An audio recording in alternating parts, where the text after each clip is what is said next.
গেল বছর 5ই আগস্ট বাংলাদেশে ছাত্র জনতার ব্যাপক গণ আন্দোলনের মুখে দেশ ছাড়েন সাবেক প্রধানমন্ত্রী শেখ হাসিনা। আশ্রয়ের জন্য তিনি ভারতে পাড়ি জমান, যেখানে তাকে বিশেষ নিরাপত্তার মধ্যে রাখা হয়। বিভিন্ন গণমাধ্যমের খবরে জানা যায় শেখ হাসিনাকে সাদা পোশাকের বিশেষ নিরাপত্তা বাহিনীর তত্ত্বাবধানে দিল্লিতে রাখা হয়েছিল, কিন্তু এবার বিশ্বস্ত সূত্র জানিয়েছে নিরাপত্তার কারণে তাকে দিল্লি থেকে সরিয়ে নেওয়া হয়েছে। এর আগে একটা সময় বাংলাদেশের সবচেয়ে ঘনিষ্ঠ বন্ধু রাষ্ট্র হিসেবে বিবেচনা করা হতো ভারতকে, তবে জুলাই অভ্যুত্থানের পর পাল্টে যায় সেই সমীকরণ। শেখ হাসিনার পতনের সাথে সাথে অবনতি ঘটে দুই দেশের সম্পর্কে। তবে শেখ হাসিনা পতনের দীর্ঘ 7 মাস পর চাঞ্চল্যকর তথ্য ফাঁস করল ভারত। দেশটির পররাষ্ট্রমন্ত্রী জানিয়েছেন, ভারত আগে থেকেই জানতো শেখ হাসিনার কপালে কি ঘটতে যাচ্ছে। আওয়ামী লীগ সরকারের পতনের আগে সরকার বিরোধী মনোভাব তৈরি হচ্ছিল, আর এই বিষয়টি ভারত জানত। তবে এ বিষয়ে ভারতের কিছু করার ছিল না। গতকাল দেশটির পররাষ্ট্র বিষয়ক পরামর্শক সভায় এই তথ্য জানান ভারতের পররাষ্ট্রমন্ত্রী এস জয়শঙ্কর। বাংলাদেশের রাজনৈতিক অস্থিরতা নিয়ে আবারও মুখ খুললেন ভারতের পররাষ্ট্রমন্ত্রী এস জয়শঙ্কর। তিনি স্পষ্ট ভাষায় জানিয়েছেন, শেখ হাসিনা সরকারের বিরুদ্ধে জনসাধারণের ক্ষোভ এবং বিক্ষোভ সম্পর্কে ভারত সম্পূর্ণ অবগত ছিল, কিন্তু তাদের পক্ষে হস্তক্ষেপ করা সম্ভব হয়নি। তাছাড়াও ভারত সরকার যথাযথ তথ্য জানিয়েছিল। এবার দিল্লি থেকেও সরিয়ে নেওয়া হয়েছে শেখ হাসিনাকে। কেন তাকে দিল্লিতে রাখা হয়নি? দর্শক, শেখ হাসিনার যে পতন হবে এটা ভারত আগেই জানতো।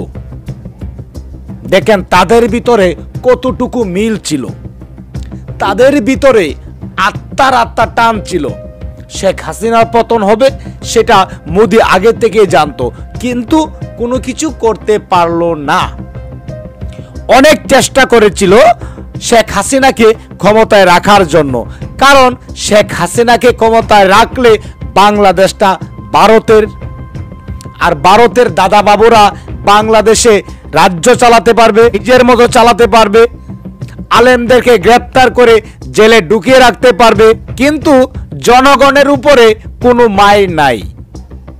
জনগণে হচ্ছে ক্ষমতার অধিকারী, জনগণে হচ্ছে সবচেয়ে শক্তিশালী। এবার শেখ হাসিনাকে নিয়ে কঠিন বিবৃতি দিয়েছে ভারত। কি রয়েছে আজকের এই ভিডিওতে?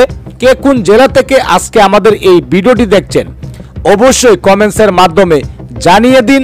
দয়া করে আজকের এই ভিডিওটি আপনারা সোশ্যাল মিডিয়াতে শেয়ার করে দিন। চ্যানেলে যদি নতুন হয়ে থাকেন, প্রতিনিয়ত সবার আগে আপডেট নিউজগুলো পেতে আমাদের এই চ্যানেলটি সাবস্ক্রাইব করে রাখুন ও একটি লাইক দিয়ে দেখতে থাকুন সম্পূর্ণ ভিডিওটি। বাংলাদেশের রাজনৈতিক অস্থিরতা নিয়ে আবারও মুখ খুললেন ভারতের পররাষ্ট্রমন্ত্রী এস জয়শঙ্কর। তিনি স্পষ্ট ভাষায় জানিয়েছেন, শেখ হাসিনা সরকারের বিরুদ্ধে জনসাধারণের ক্ষোভ এবং বিক্ষোভ সম্পর্কে ভারত সম্পূর্ণ অবগত ছিল, কিন্তু তাদের পক্ষে হস্তক্ষেপ করা সম্ভব হয়নি। তাছাড়াও ভারত সরকার যথাযথ তথ্য জানিয়েছিল, কিন্তু শেখ হাসিনা সেটা উপেক্ষা করেছেন বলেও জানান তিনি। এই বক্তব্যের পর সাধারণভাবেই প্রশ্ন উঠছে, ভারত জানতো যে পরিস্থিতি কতটা জটিল এবং বিপজ্জনক হতে পারে, তবুও কেন তারা কোনো সরাসরি পদক্ষেপ নিল না? নাকি তাদের পরিকল্পনা ছিল অন্য, নিঃশব্দে সমাধান আনার? ভারতের সাথে প্রতিবেশী দেশের সম্পর্ক খারাপ হচ্ছে দিনকে দিন। একসময় প্রতিবেশী দেশের সঙ্গে ভারতের সুসম্পর্ক থাকলেও সাম্প্রতিক বছরগুলোতে নানা কূটনৈতিক এবং অর্থনৈতিক টানাপোড়েন দেখা যাচ্ছে। একসময় যাদের সঙ্গে বন্ধুত্বের গল্প শোনা যেত, আজ সেই দেশগুলোই নানা ইস্যুতে দিল্লির সঙ্গে দূরত্ব বাড়াচ্ছে। এসবের ফলে দক্ষিণ এশিয়ায় ভারতের অবস্থান খুব নাজুক। তবে এবার নড়ে চড়ে বসেছে ভারতের পররাষ্ট্র বিষয়ক পরামর্শক কমিটির সদস্যরা। প্রশ্নের কাঠগড়ায় দাঁড় করিয়েছে ভারতের পররাষ্ট্রমন্ত্রী এস জয়শঙ্করকে। প্রতিবেশী দেশগুলোর মধ্যে বাংলাদেশের সাথে সম্পর্ক একদমই তলানিতে ঠেকেছে ভারতের, তাই বৈঠকে বিশেষ গুরুত্ব পেয়েছে বাংলাদেশ ভারত সম্পর্ক। বৈঠকে কমিটির সদস্যরা জয়শঙ্করকে প্রশ্ন করেন, শেখ হাসিনার সরকারের বিরুদ্ধে যখন অসন্তোষ দানা বাঁধছিল, এটা কি ভারত সরকার জানত না? জবাবে এস জয়শঙ্কর বলেছেন, ভারত সরকার যথাযথ তথ্য জানিয়েছিল, কিন্তু শেখ হাসিনা সেটা উপেক্ষা করেছেন।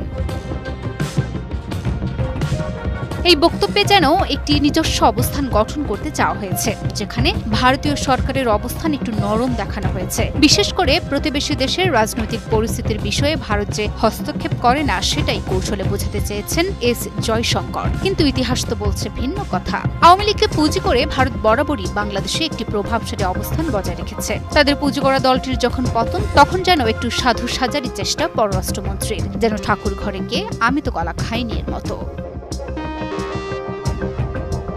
অথচ স্বৈরাচারী হাসিনা পতনের পর আওয়ামী লীগের নেতা কর্মীদের ভারতেই আশ্রয় দিয়েছে তারা। শেখ হাসিনাকে তো রাজকীয় পর্যায়ে রাখা হয়েছে। ভারতে বসেই তারা বাংলাদেশকে অস্থিতিশীল করার পায়তারা করছে।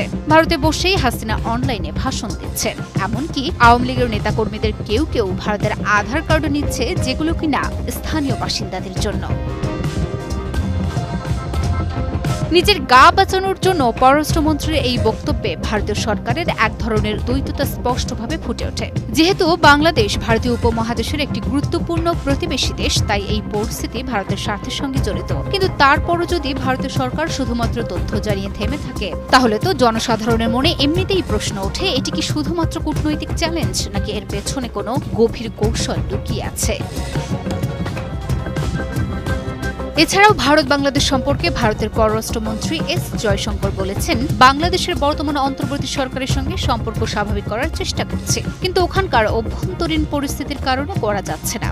অথচ বাংলাদেশের অন্তর্বর্তী সরকার সকল দেশের সাথে সম্পর্ক এগিয়ে নিতে প্রতিনিয়ত উদ্যোগ গ্রহণ করছে। ডক্টর ইউনূস ক্ষমতা গ্রহণের পর ইতিমধ্যে বেশ কয়েকজন আন্তর্জাতিক ব্যক্তিত্বের সঙ্গে সাক্ষাৎ করেছেন। বর্তমানে তিনি চীন সফরের প্রস্তুতি নিচ্ছেন। তবে পররাষ্ট্রমন্ত্রীর উত্তরে কমিটির সদস্যরা সন্তুষ্ট হননি।